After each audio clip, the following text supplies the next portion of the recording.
Let's talk about the new record. Just came out. It's all covers and mashups.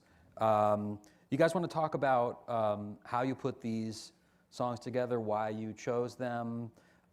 Your last album, I believe, was mainly originals. Yeah. And that seemed like a really conscious choice by the group, like we're going to do originals now. Yeah. But this is covers. Why did you decide to do that? Why did we decide to do covers? I think we really, what started the group, we were inspired by covers and pop music, that we wanted to just like arrange fun covers. That's how we started. And well, That's, I mean, yeah, exactly. That's how we started, and it was kind of a, So, it was a good way to pass it along and to reintroduce the group because we have a new member, and it just felt like the right move at the time. We had just come off of this huge tour from the original record, and there were so many songs from last year that we were obsessed with, pop songs, and yeah, it was sort of just a really great reintroduction. it was a way to introduce Matt, too. We put out a bunch of new videos, yeah. Do you think you're going to get back to singing originals at any point? Oh, totally. I think Yeah. so. Yeah. Okay. Yeah, Is that part of the literally master plan? definitely. Yeah, we'll always do both. I was literally texting a songwriter yesterday about an original idea I had for Pentatonic, so we're working on that. But I think it is nice to kind of have this like branded idea of what covers are, since they are such a part of our journey into where we are today. Now we can kind of do that, however many times we want, or with however many different genres we want as well, which is always just fun. We love doing that, and then it adds, variety to our set, and yeah. And some of the iconic, like Daft Punk, like this is like iconic, like Pentatonics things. When you think of Pentatonics, there have been the covers, and so as a fan, I've always loved the covers and always wanted to be a part of the covers. So it's cool that we got to do that and do the volumes, and hopefully more volumes. Yeah.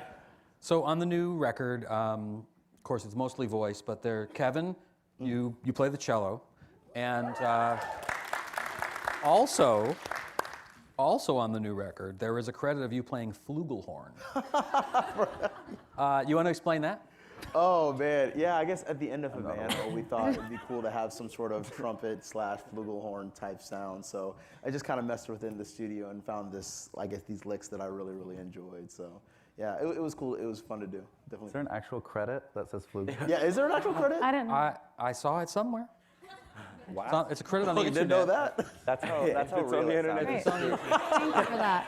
Crazy. But it made me wonder about how you approach arrangements, about if you're covering a song that has a guitar on it, that has a synth on it, that has a weird instrument. Do you think about matching it? Do you think about reproducing the sound of the original or not? Not really. We take the essence of it. I would, like in our cover of "Stay" by Zed. There's that really famous drop in it, but we didn't want to recreate it with voices because it would be really hard to do, and it would probably sound ridiculous. So we sort of took it in another direction, made it a little slower and more romantic. Right. But still kept the essence of the song. Yeah, I would say that the hard thing is that when you try to recreate a sound, that just brings up this idea, kind of a world of comparison with other songs and other sounds. And I think for what we do as a cappella, you don't want to compare because what we do is so different. But the cool thing is that if there is a great song out there, I personally think, to an extent, it doesn't matter where the song lies and what genre. If a great song is a great song, then you can kind of cover it in any genre, it'll be good. So that's why what we do, I think, we just try to put our own ideas just with voices. You don't have to recreate certain parts because the song is so good. So we'll just utilize what we have as our tools. And it puts the focus on the whole idea of arrangement. Exactly. Which is something that you guys are obviously great at. And 2 of the 3 Grammys you've won are for arranging. Yes. Which usually means somebody orchestrates or somebody arranges for a band of many instruments, but your arrangements are vocals. I think they're the only Grammys for pure vocal arrangements, which is incredible. I don't know if that's true, but if it's true, that's really cool, yeah.